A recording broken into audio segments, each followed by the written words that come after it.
తెలంగాణ రాజకీయాల్లో మరో అంశం దుమారం రేపుతోంది. అదే బీఆర్ఎస్ హయాంలోని ధరణి పోర్టల్. ధరణి అక్రమాలపై మాటల యుద్ధం నిప్పులు రాజేస్తోన్న వేళ ఏం జరగబోతోంది? ధరణి పోర్టల్లో అక్రమాలపై సిట్ వేస్తారా? విజిలెన్స్ విచారణ జరుగుతుందా? కీలక నిర్ణయం తీసుకునే దిశగా ప్రభుత్వం అడుగులు వేస్తోంది. అక్రమాలపై సమగ్ర విచారణకు ఆదేశించే ఆలోచనలో ప్రభుత్వం ఉన్నట్లు తెలుస్తోంది. ఇప్పటికే వెలుగులోకి వస్తున్న అక్రమాలపై ప్రభుత్వం సీరియస్ అయింది. ధరణి పోర్టల్లో యజమాని వేలిముద్ర, ఓటీపీ లేకుండానే రిజిస్ట్రేషన్ జరిగినట్లు ఆరోపణలొచ్చాయి. అన్నింటినీ బైపాస్ చేస్తూ సాఫ్ట్వేర్లు వినియోగించారనే అంశం బయటకొచ్చింది.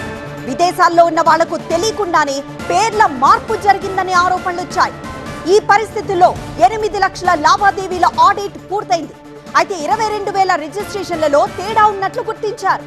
గోస్ట్ ఐడీలతో లక్షల ఎకరాల రికార్డులను మార్చారు. టైం క్లాక్ మార్చి పాత తేదీలతో రిజిస్ట్రేషన్లు చేశారు. Kerala security audit and assurance centre నివేదికలో ఈ అక్రమాల గుట్టు రట్టయింది.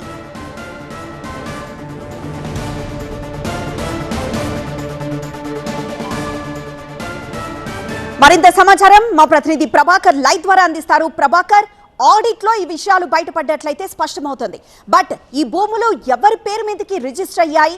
వాళ్లతో ఏమన్నా బడా నేతలతో కానీ ఎవరితో అన్న సంబంధాలు ఉన్నాయా అన్న మాటలు వినిపిస్తున్న నేపథ్యంలో నెక్స్ట్ ఏం జరగబోతోంది? ప్రభుత్వం ఎలాంటి డెసిషన్ తీసుకోబోతోంది?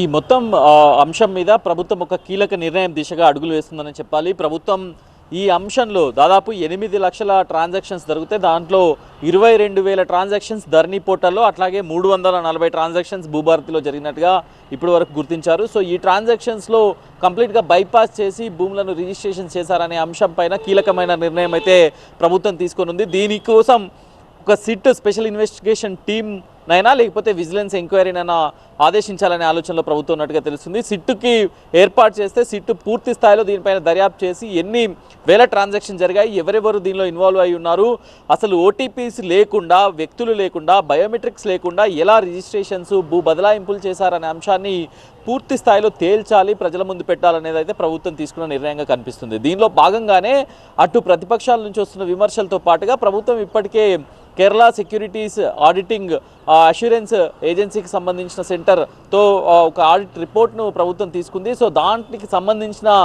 పూర్తి స్థాయి రిపోర్ట్తో ముందుకు వెళ్లేందుకు ప్రభుత్వం అయితే సిద్ధమైంది. సో దానిలో భాగంగానే ఇప్పుడు ఈ అంశం పైన అధికారులతో ఒక కమిటీని ఏర్పాటు చేశారు. ఆ కమిటీయే కాకుండా పూర్తి స్థాయిలో సమగ్ర దర్యాప్తు చేసేందుకు స్పెషల్ ఇన్వెస్టిగేషన్ టీమ్ సిట్ను కూడా ఏర్పాటు చేయాలి. దీనిలో విజిలెన్స్ను కూడా ఇంక్లూడ్ చేయాలి. లేకపోతే ఆఫీసర్స్ని, రెవెన్యూ ఆఫీసర్స్, మిగతా అన్ని డిపార్ట్మెంట్లను ఇంక్లూడ్ చేసి ఒక సిట్ని ఏర్పాటు చేయాలి అనేది ప్రభుత్వం తీసుకోబోతుంది. సో మొత్తానికైతే ఒక బిగ్ బ్రేకింగ్ అనే చెప్పాలి. తెలంగాణలో భూముల బదలాయింపు వ్యవహారం మొత్తం కూడా ఇటు ప్రభుత్వం అటు ప్రతిపక్షాల మధ్య ఒక వారుగా మారిందనే చెప్పాలి. 22,000 ట్రాన్సాక్షన్స్ ధరణిలో జరిగితే 340 మాత్రం భూభారతిలో జరిగినట్లు చెప్తున్నారు. సో ఇవన్నీ తేలాలంటే, ఈ ఫిగర్స్ ఎవరి హయాంలో ఎన్ని జరిగాయని తేలాలంటే డెఫినెట్గా ఒక సిట్ని అయితే ఏర్పాటు చేయాలనేది ప్రభుత్వం ఆలోచిస్తుంది.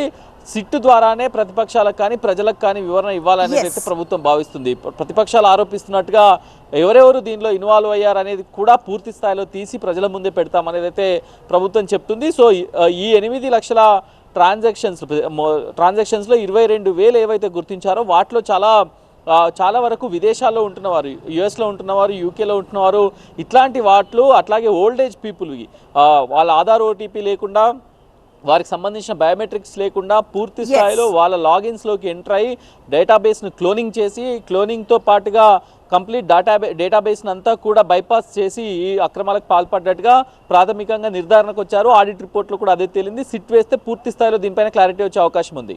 ఎస్ ప్రభాకర్, ఇదిలా ఉంటే కాంగ్రెస్ తీసుకొచ్చిన భూభారతి ద్వారానే అనేక అక్రమాలు జరుగుతున్నాయని బీఆర్ఎస్ ఆరోపిస్తోంది.